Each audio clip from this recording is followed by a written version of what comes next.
Marie a eu beaucoup de problèmes.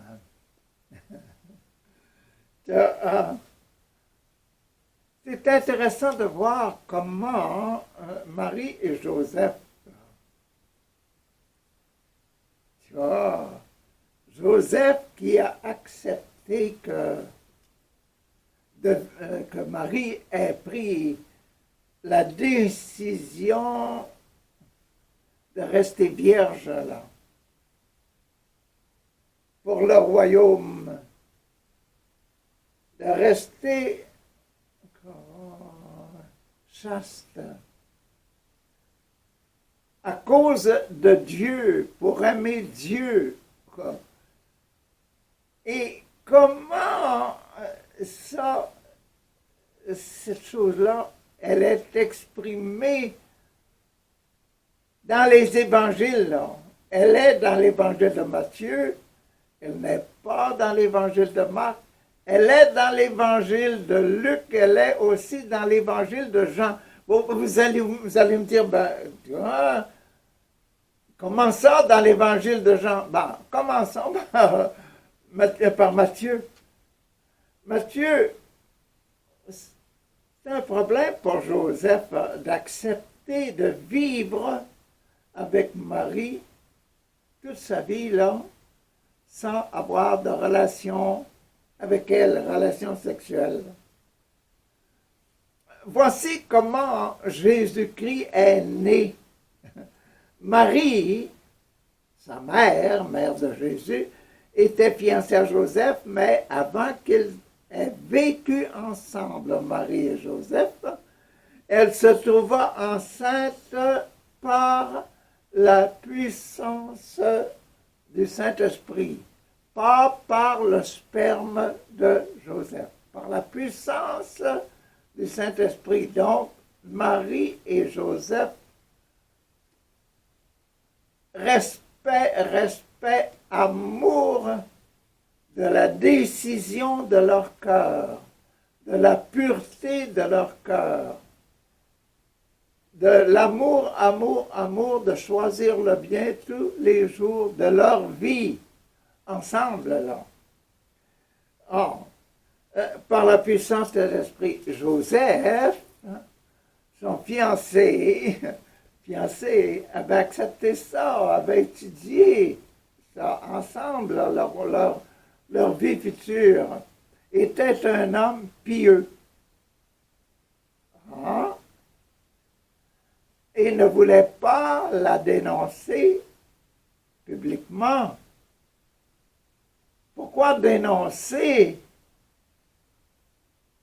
une vierge qui veut vivre le plus parfait de sa vie intérieure, de son cœur, du désir de son cœur? Il décida donc de rompre secrètement ses fiançailles. Comme il y pensait, un ange du Seigneur lui apparut dans un rêve et lui dit, « Joseph, Joseph, Joseph, toi, descendant de David, ne crains pas de prendre Marie comme épouse. Ne crains pas de vivre avec une sainte personne comme elle. »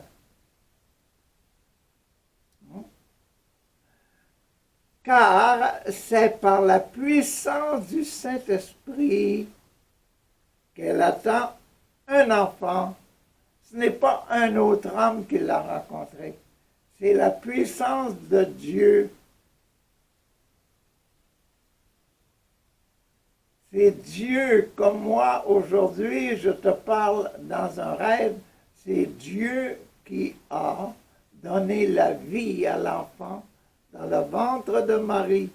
Elle mettra au monde un fils et tu l'appelleras Jésus. Toi, Joseph, tu appelleras son fils Jésus. Car il sauvera. L'importance de cette personne, hein, dont la vie a été donnée par Dieu, il sauvera son peuple de ses péchés. Il sauvera le peuple, il sauvera le monde de ses péchés. Tout cela arriva afin que se réalise ce que le Seigneur a dit par le prophète, la Vierge sera enceinte et mettra au monde un fils que l'on appellera Emmanuel. Ce nom signifie Dieu avec nous.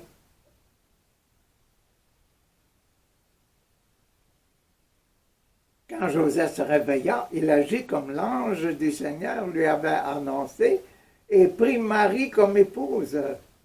Mais il n'eut pas de relation avec elle jusqu'à ce qu'elle mit au monde son fils, que Joseph appela Jésus.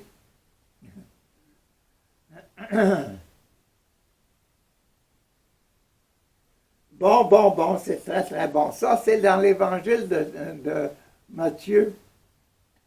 Voyons maintenant dans l'évangile de Luc comment ce problème-là de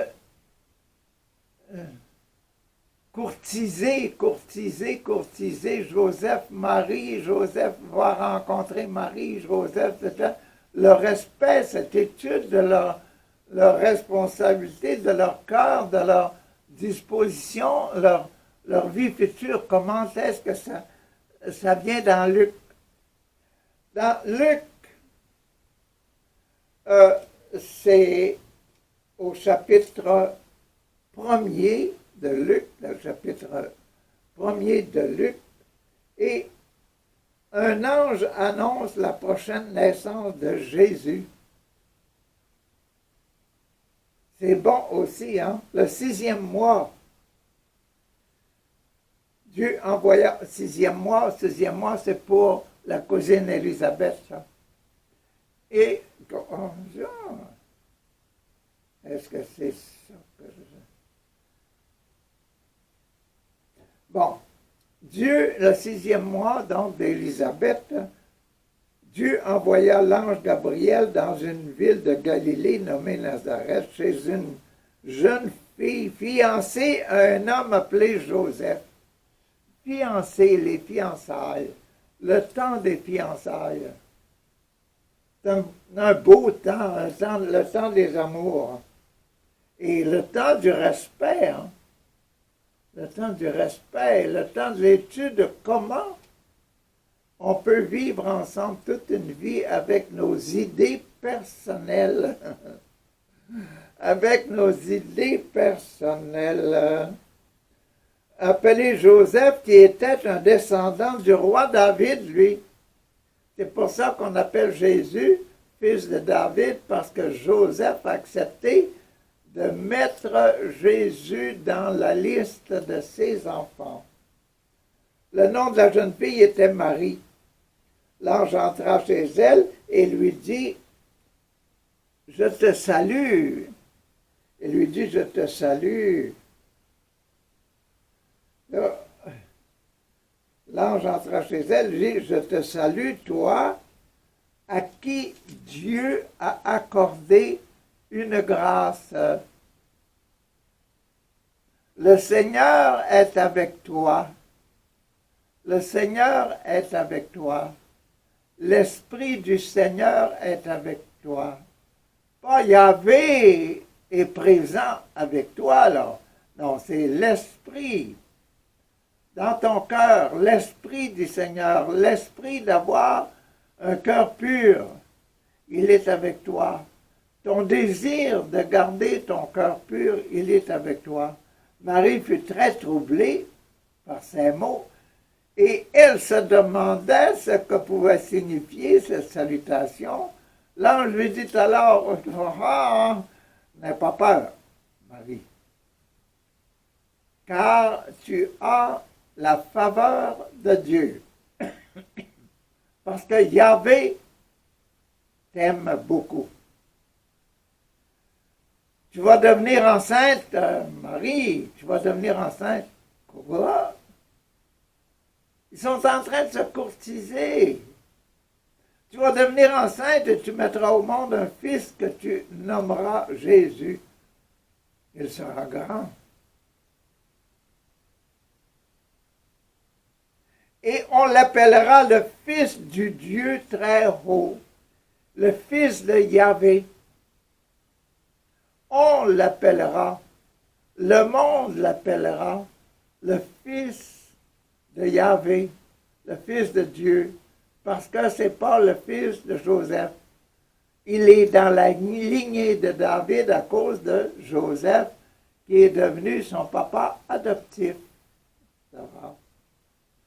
Le Seigneur Dieu fera de lui un roi, comme le fut David, ses ancêtres. On n'a jamais vu Jésus roi. Mais il est roi, hein, comme on dit, Rocky est devenu le roi du ring. Pourquoi? Il est devenu roi, Jésus est devenu roi parce qu'il a vaincu, il était le grand, qui n'a jamais péché. Roi par la pureté de son cœur. Donc la pureté que maman Marie cherchait dans son cœur, c'est Jésus aussi, il va garder cette pureté-là parce que le Saint-Esprit, là, le fils de David sur la tête, il régnera sur le peuple d'Israël pour toujours. Son règne n'aura point de fin. Marie dit à l'ange, comment cela sera-t-il possible puisque je suis vierge, je veux rester vierge, je veux rester, et on l'appelle toujours, même aujourd'hui, la Sainte Vierge Marie, Vierge Marie. Rester vierge. Et les paroles disent avant et après la conception de Jésus. Avant et après. Elle est toujours vierge. L'ange lui répondit, le Saint-Esprit viendra sur toi et la puissance de Yahvé, la puissance de Dieu, du Très-Haut, te couvrira comme du nombre. Tu couvriras comme du nombre. C'est comme le sperme qui couvre l'ovule. L'ovule et l'ovule reçoit la vie. Donc la puissance, comme on voit un tas de miracles encore aujourd'hui, les gens qui prient sur les gens, sur les autres pour la guérison des maux, même le cancer, même, et Jésus leur a dit quand même, ressusciter les morts. Donc, la puissance de l'Esprit Saint viendra sur toi, Marie, et l'ovule, il va vivre là. Et ça va devenir le Jésus, embryon, et puis Jésus, homme. Bon, voilà. Donc, c'est pourquoi il couvrira du nombre, c'est pourquoi on l'appellera Saint et Fils de Dieu, l'enfant qui doit naître. L'enfant Jésus doit naître. Dans le plan de Dieu, Jésus doit naître. Dieu doit montrer qu'il y a une personne humaine sur terre qui peut vaincre le péché, enlever le péché du monde, enlever le péché de sa vie. Et c'est ça même hier, je disais à quelqu'un, je disais à un prêtre, la vie, Jésus, là, il n'a pas été envoyé sur la terre seulement pour le temps de la passion, les 3 jours, la semaine de la passion, là. Il était envoyé sur la terre, pas seulement pour être sur la croix. et mourir sur la croix. Non, non. Jésus et toute personne comme vous et moi, nous sommes mis sur la terre pour être des exemples. Et c'est la vie entière. Du moment de sa conception jusqu'à sa mort, Jésus, là, c'est toute sa vie entière qui est la royauté de Jésus sur le péché. Jamais péché. Jamais péché. Toujours aimer, aimer, aimer Dieu et aimer le bien. Marie dit à l'ange, comment sera-t-il possible? Parce que je suis vierge, parce que je ne veux pas. Et ça, c'est la réponse. Donc ça, c'est dans l'évangile de Luc. Il y a encore l'évangile de Jean que je vous ai dit qu'il y avait ce secret-là aussi. Comment ça va se passer? Comment ça... Maman Marie, dans Jean, c'est différent.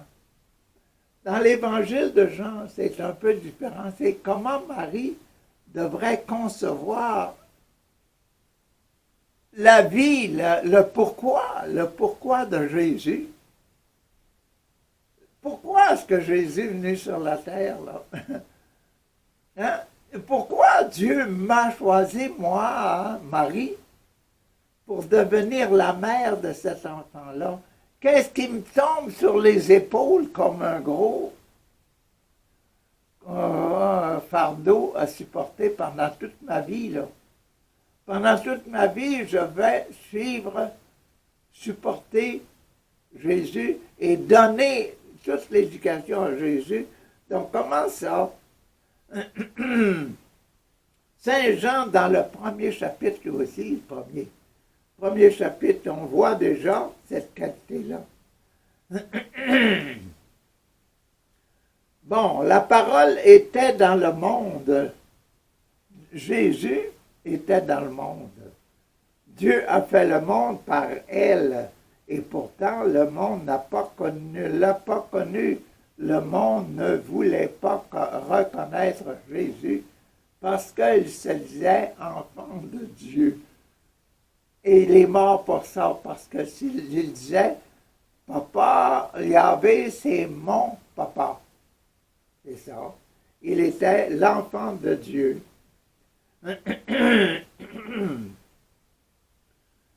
Bon, elle est venue dans le monde, dans son propre pays, mais les siens ne l'ont pas reçue. Cependant, quelques-uns, voyez-vous là, hein? Quelques-uns ont reçu et ont cru en elle, ont cru en Jésus. Quelques-uns croient et reçoivent Jésus. Voyez-vous la naissance, là? Je crois en Jésus, c'est-à-dire, ça veut dire, oui, que je mets Jésus, la spiritualité, la vie, l'esprit de sans péché, l'esprit de toujours aimer, aimer, aimer, je mets ça dans moi, là. Hein? Les parents, quand ils baptisent leurs enfants, c'est ça qu'ils disent, je veux mettre ça dans mon enfant, cette idée-là. Et nous, quand on appartient, on commence à changer 7 ans, 8 ans, 9 ans, 10 ans, 12 ans, là. Quand on commence à choisir notre vie spirituelle, indépendance de notre papa, notre maman, nos grandes sœurs, nos grands frères, etc., qui nous disent Richard, tu vas à la messe, etc. Maintenant, à partir de ce moment-là, on dit non, je me confirme là. Hein? Je me confirme, c'est là. Je confirme prendre soi-même la responsabilité de sa vie esprit, la vie spirituelle. Donc, c'est ça, là. Donc, cependant, quelques-uns ont reçu et ont cru en Jésus. Ils ne sont pas devenus, à ce moment-là, ne sont pas devenus des enfants de Dieu selon la nature humaine, comme Jésus est né de la Vierge Marie, comme moi, je suis sorti du ventre de ma maman, c'est pas comme ça. Non, enfants de Dieu selon la nature humaine, on devient enfant d'un père terrestre. Moi, mon papa, Lorenz, on devient enfant d'un père terrestre. Mais quand on accepte de Jésus, Jésus, c'est Dieu qui devient Père, notre Père. Et Jésus nous a enseigné la belle prière, notre Père qui est aux cieux. C'est ça, là. La parole est devenue un être humain. La parole est devenue un être humain. Je suis ton enfant, donc je suis, moi, Richard, je deviens enfant de Dieu, un être humain qui a une spiritualité. La naissance, là, la naissance spirituelle. Bon, humain, et a vécu parmi nous, nous vivons parmi les hommes, plein de grâce et de vérité. Plein de grâce, plein de l'Esprit de Dieu et plein de la vérité. Qu'est-ce que c'est que la vérité? Toujours choisir le bien, le bon, hein? Toujours choisir le bien, le mauvais dehors. Donc c'est ça, là, le triomphe, la royauté, hein, de grâce de vérité. Nous avons vu sa gloire, la gloire que le Fils unique, le Fils de Dieu, reçoit son Père. La gloire, nous, quand on vit, on essaie de vivre sans péché, on a la gloire de Dieu le Père, de Dieu le Père. Nous avons vu sa gloire, la gloire que le Fils unique reçoit son Père. Jean a parlé de lui, il s'est écrié, c'est de lui que j'ai parlé en disant, il vient après moi, mais il est plus grand que moi, car il existait déjà avant moi. Voyez-vous? Nous avons tous reçu notre part, nous avons tous reçu notre part de ces richesses, des richesses de Jésus. Notre part de richesse de Jésus, nous le recevons par notre prière. Par notre prière, quand nous avons des réponses à nos prières, nous voyons que ce n'est pas nous qui guérissons les malades.